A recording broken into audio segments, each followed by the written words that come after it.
Hey college football fans, it's episode 46 of Walk It Off with Chappy. So on a beautiful sunny day here, we're going to talk about the Sun Coast and the USC Trojans. And there's a lot of people who want to throw some shade on the men of Troy this year, not really buying into the Lincoln Riley hype just yet with all of his transfers. So when I talk about USC being potentially an 11-1, maybe even a 12-0 regular season team, people are like, Chappy, why? Why do you say that? Well, I'm going to turn it around and say, well, why don't you say that? Why? What's the argument against it? So I'm going to take this brief episode to talk about where USC might be vulnerable. So looking at their statistics last year, offensively, they were 102nd in interceptions thrown, which means they threw 13 of them.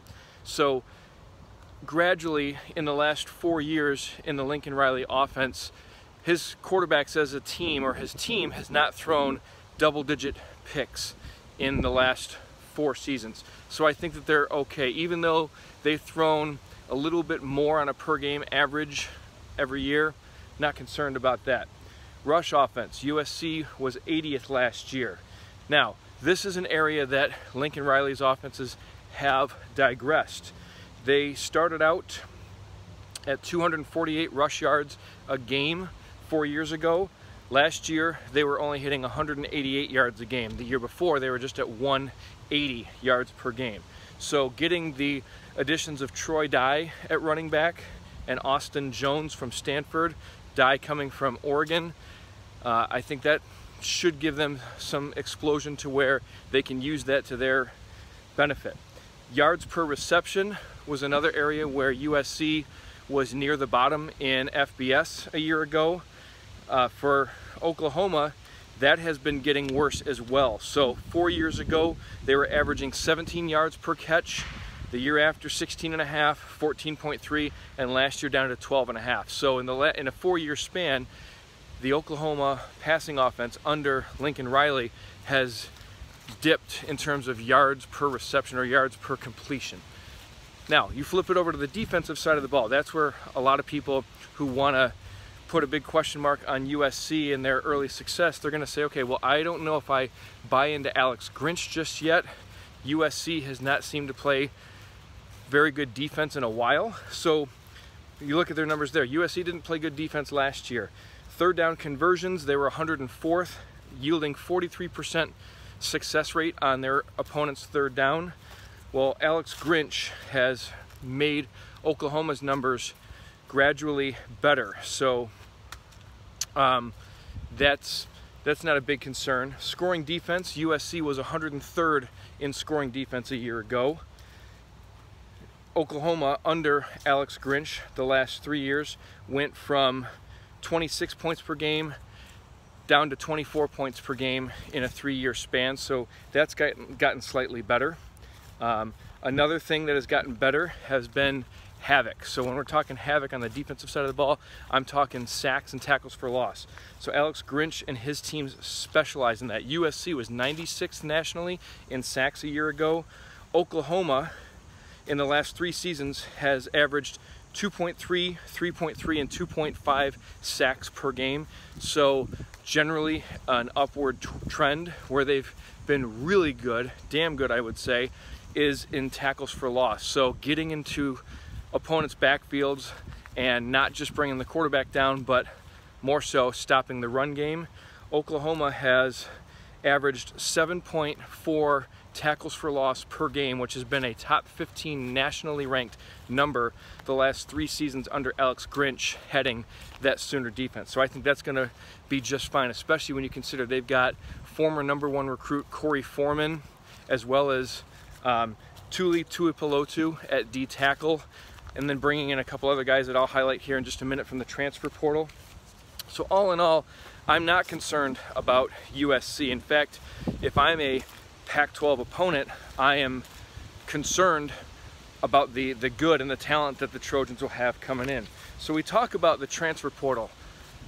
It's been widely documented that Lincoln Riley and USC and this new staff have probably cleaned up better in the transfer portal than most any other team in college football.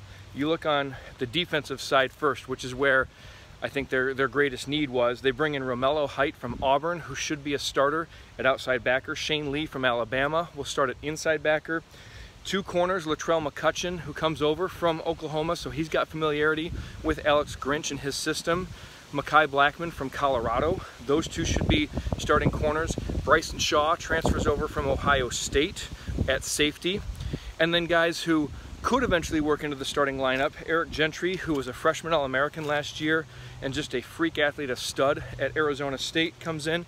Jacoby Covington comes over from Washington, where they've been really DBU west of the Mississippi. They've certainly produced some of the best defensive backs in the Pac-12 in recent history. So a guy like him who was recruited there, got tutelage from their good defensive coaches like Jimmy Lake. His head coaching record aside, Lake knew what he was doing on defense, especially in the secondary. So I think that's a good addition for them. And then the guys that they've got coming back, Raylan Goforth, who will kind of help man the middle. He was their number 2 tackler a season ago. Kalyn Bullock at safety had an outstanding freshman year, and I think he's going to be one of the best defensive backs, one of the best safeties in the Pac-12. Very well could earn the CFP first team all Pac-12 safety honors. Then you go to the offensive side of the ball, which is where people have the least concern, because it's Lincoln Riley. He's churned out some of the most productive, most proficient, prolific offenses in college football. We know what he can do with quarterbacks, so he's bringing over Caleb Williams, who, even if he stayed at Oklahoma, would be considered one of the front runners for the Heisman. But the fact that he's still working with Lincoln Riley in that offense makes him a prime candidate for Pac-12 Offensive Player of the Year, and possibly getting one of those 4 invites to New York City at the end of the year. A lot of people highlight Jordan Addison, the Bolitnikoff winner from Pitt, coming over, and that's a big addition, but I think there's a lot of good talent in that receiver room, not just the transfers. So there's Mario Williams, who is a top recruit out of Florida, who comes over from Oklahoma, a good deep ball threat. Terrell Bynum was one of the better receivers at Washington the last couple of years. He's a good physical receiver that they'll add to that room. Brendan Rice, who I think gets a lot of name recognition because he's the son of Jerry Rice, but he did some good things, especially out in space at Colorado. He'll help them in the return game as well. But let's not forget Taj Washington and Gary Bryant Jr. Those 2 were 2 of the top receivers for the Trojans a year ago, once you got past Drake London, who was an outstanding receiver in his own right. But remember, he only played a partial season, so Washington and Bryant really had to step up and did some great things there. They also get Bobby Haskins transferring over from Virginia. Could work his way into a starting spot on that offensive line, but in addition to Haskins, the Trojans bring back 4 guys who started 6 or more games a season ago, mainly Andrew Voorhees and Brett Nyland, their guard and left guard and their center. So the middle of that line looks pretty good. Cortland Ford, as a freshman a year ago, started 8 games out of 9 total that he played. And then there's also Justin Dedich and Jonah Monheim. So a lot of experience on that offensive front. And they're getting Josh Henson coming over from Texas A&M, who is their offensive line coach. He will kind of team with Lincoln Riley to coordinate that offense. Riley will be more of the passing game coordinator. Henson will be more of the physicality part, the O-line.